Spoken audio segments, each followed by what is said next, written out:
Hoy vamos a meternos de lleno en una reputación histórica de las que dejan huella, la del antiguo imperio asirio. Un nombre que, para muchos, es sinónimo de una sola cosa: una brutalidad sin límites. Y es que, a ver, cuando uno lee textos como este directamente de un rey asirio, pues la verdad dejan poco espacio para la imaginación. Relatos de empalamientos, desollamientos, detalles que cimentaron su terrible fama a lo largo de los siglos. La respuesta parece obvia, ¿verdad? Con testimonios así, parece un caso cerrado. Pero como casi siempre en la historia, si rascamos un poco la superficie, la cosa se complica. Vamos a verlo.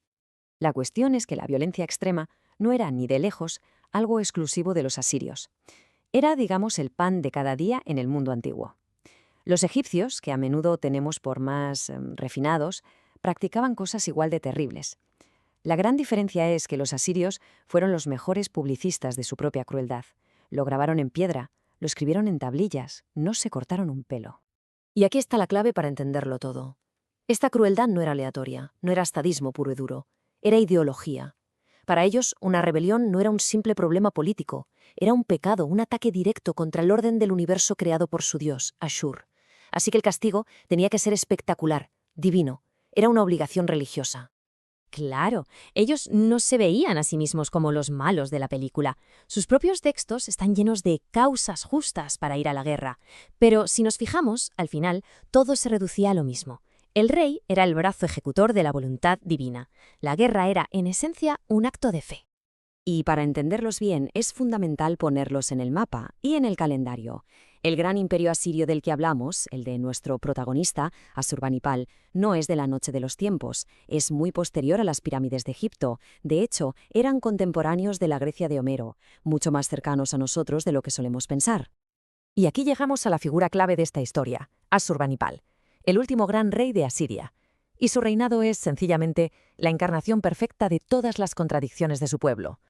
A ver, lo que Asurbanipal heredó no era un reino cualquiera, era, sin exagerar, la maquinaria de guerra y administración más sofisticada que el mundo había visto hasta la fecha.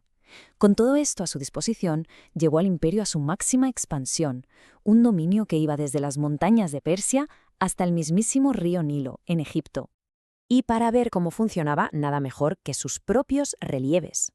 Los que decoraban sus palacios no son una foto fija, son casi como un cómic de la época, cuentan historias completas. Aquí, por ejemplo, podemos seguir paso a paso la terrible suerte del rey Teuman, su enemigo, desde que su carro vuelca hasta su inevitable y sangriento final.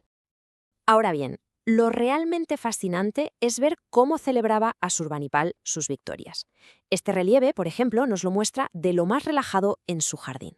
Es una imagen de paz, de lujo, de tranquilidad absoluta. Una escena idílica, que sí. Pero si nos fijamos con atención, el artista que esculpió esto incluyó un pequeño detalle, un detalle escalofriante que cuelga de una de las ramas del árbol. Y ahí está, la cabeza cortada de su enemigo vencido, el rey Tiuman, colgando del árbol como si fuera, no sé, una grotesca decoración de jardín. Esto, mejor que nada, resume la paradoja asiria, la coexistencia de la más refinada cultura y la más explícita brutalidad. Y aquí es donde la historia da un giro increíble. Porque este mismo rey, el del jardín y la cabeza cortada, se presentaba a sí mismo como un intelectual. Fue el creador de la biblioteca más grande del mundo antiguo, más de 30.000 tablillas. Y lo más alucinante, fue uno de los poquísimos reyes de la historia de Mesopotamia que sabía leer y escribir. La imagen que proyectaba de sí mismo era esta: un rey con dos herramientas en el cinturón. Por un lado, la espada del guerrero, por otro, el estilete del escriba, el destructor y el constructor, el guerrero y el erudito. Esta dualidad era la esencia misma de lo que significaba ser un rey asirio. Entonces, con este poder militar y cultural sin precedentes, uno pensaría que el imperio asirio era invencible, eterno, pues nada más lejos de la realidad. Su final fue incluso más repentino e impactante que su ascenso. Es que las fechas son para no creérselo. En su momento de máximo poder, con el imperio más grande que nunca, todo se vino abajo. En menos de 30 años, el imperio más temido del mundo no solo se derrumbó, desapareció del mapa. Una gran coalición de todos los pueblos que habían sufrido bajo su yugo se unió para cobrarse la venganza. y fue una venganza terrible. La destrucción de la capital, Nínive, fue total. La ciudad ardió con una furia tal que ocurrió una de las mayores ironías de la historia. El fuego que lo destruyó todo también coció las tablillas de arcilla de la biblioteca de Asurbanipal, conservándolas para siempre. El imperio fue borrado de la faz de la tierra, pero su recuerdo, o mejor dicho, su infamia, no había hecho más que empezar a escribirse.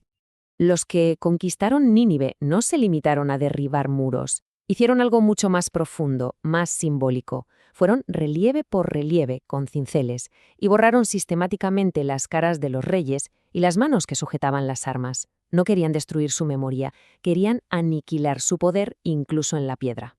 Y esta destrucción física encontró su eco perfecto en la destrucción literaria. Textos como el libro de Nahum en la Biblia se aseguraron de que durante los siguientes 2500 años Asiria no fuera recordada como un imperio complejo, sino simplemente como la encarnación del mal absoluto. Y con esto llegamos al presente y a la paradoja final. ¿Cómo es posible que el villano por excelencia de los textos antiguos, el símbolo de la tiranía, acabe teniendo una estatua de bronce en una ciudad como San Francisco, erigida en 1988? Esta es la pregunta final que nos deja esta historia. ¿Cómo recordamos a una figura como Asurbanipal, el destructor de naciones que funda la biblioteca más grande de su tiempo, el intelectual que celebra la masacre? Nos obliga a enfrentarnos a una verdad incómoda, que las mayores luces de la civilización a menudo proyectan las sombras más oscuras.